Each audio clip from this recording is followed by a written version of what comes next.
आप देख रहे हैं सत्यहिंदी.com। एक नजर अब तक की सुर्खियों पर। पाकिस्तान के रक्षा मंत्री ख्वाजा आसिफ ने पहलगाम आतंकी हमले पर बेहुदा बयान दिया है। उन्होंने कहा कि अब ऐसा लग रहा है कि भारत ने यह हमला खुद ही किया है और इस हमले में पाकिस्तान को बदनाम करने की कोशिश की जा रही है। रक्षा मंत्री ख्वाजा आसिफ ने कहा कि हम भारत के साथ युद्ध करना नहीं चाहते, लेकिन अगर युद्ध के हालात बने तो पाकिस्तान भी उसका जवाब देगा। भारत पानी को हथियार की तरह इस्तेमाल कर रहा है। उन्होंने ये भी कहा कि सिंधु जल समझौते को लेकर पाकिस्तान विश्व बैंक से संपर्क करेगा। मीडिया रिपोर्ट्स के अनुसार पाकिस्तान पहलगाम आतंकी हमले की जांच में रूस और चीन को शामिल करना चाहता है। पीटीआई की एक रिपोर्ट के मुताबिक रूसी सरकार द्वारा संचालित RIA नोवोस्ती न्यूज एजेंसी को दिए एक हालिया इंटरव्यू में पाकिस्तानी रक्षा मंत्री ख्वाजा आसिफ ने कहा कि मुझे लगता है कि रूस या चीन या यहाँ तक कि पश्चिमी देश इस संकट में बहुत ही सकारात्मक भूमिका निभा सकते हैं और वे एक जांच दल भी गठित कर सकते हैं, जिसे जांच का यह काम सौंपा जाना चाहिए कि भारत या मोदी झूठ बोल रहे हैं या सच बोल रहे हैं। एक अंतर्राष्ट्रीय दल को यह पता लगाने दें।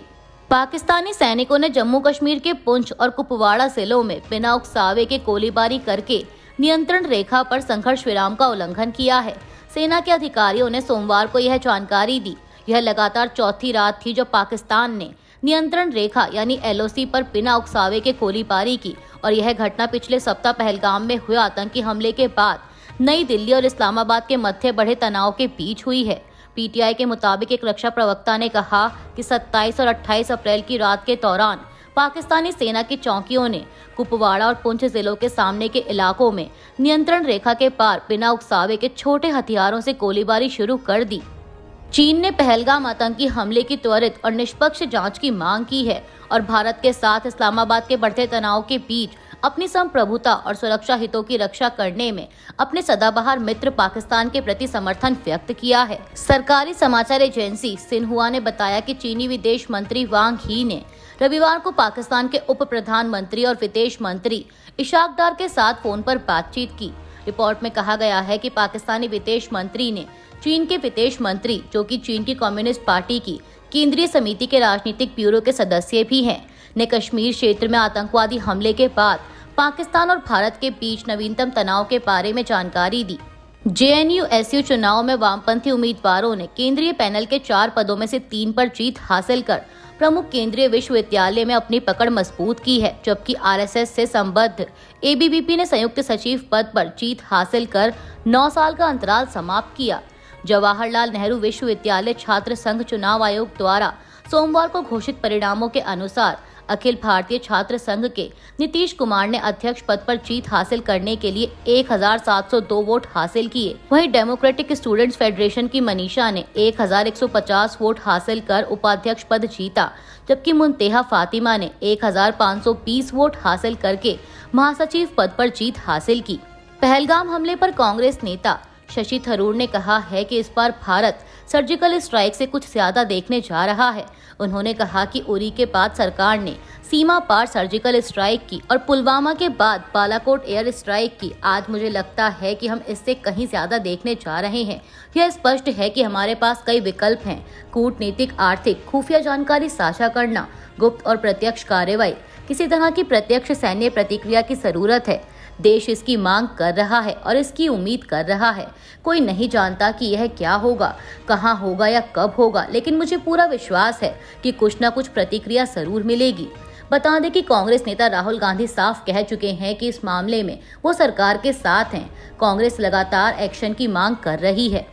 पाकिस्तान पीपुल्स पार्टी के अध्यक्ष बिलावल भुट्टो जरदारी को ऑल इंडिया इमाम एसोसिएशन के अध्यक्ष साजिद रशीदी ने करारा जवाब दिया है। उन्होंने कहा है कि समय ही बताएगा कि किसका खून बहेगा।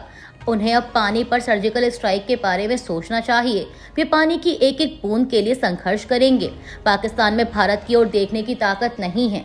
रशीदी ने कहा कि मैं संदेश देना चाहता हूं कि उन्हें ये गतिविधियां बंद करनी चाहिए, नहीं तो भारत के मुसलमान इन गतिविधियों को बंद करने के लिए तैयार हैं। हमें केवल सरकार की मंजूरी की जरूरत है। पाकिस्तान में घुसकर मारेंगे, फिर हम देखेंगे कि जिहाद क्या होता है। बता दें कि बिलावल भुट्टो ने कहा था कि या तो हमारा पानी बहेगा या उनका खून। अमेरिका के राष्ट्रपति डोनाल्ड ट्रंप को लगता है कि यूक्रेन के राष्ट्रपति व्लादिमीर जेलेंस्की शांति समझौते के तहत रूस को क्राइमिया सौंपने के लिए तैयार हैं। दरअसल ट्रंप से पूछा गया था कि क्या उन्हें लगता है कि यूक्रेनी राष्ट्रपति अपने दक्षिणी प्रायद्वीप का नियंत्रण छोड़ने के लिए तैयार हैं, जिस पर 2014 में रूस ने अवैध रूप से कब्जा कर लिया था। इस पर ट्रंप ने जवाब दिया कि मुझे ऐसा लगता है। ट्रंप ने रूसी राष्ट्रपति व्लादिमीर पुतिन से भी अपील की है कि वे गोलीबारी बंद करें और एक समझौते पर हस्ताक्षर करें ताकि ये जंग खत्म हो सके। ट्रंप का मानना है कि यह 2 हफ्ते के अंदर हासिल किया जा सकता है। ट्रंप ने ये बात वेटिकन से लौटने के बाद पत्रकारों से कही।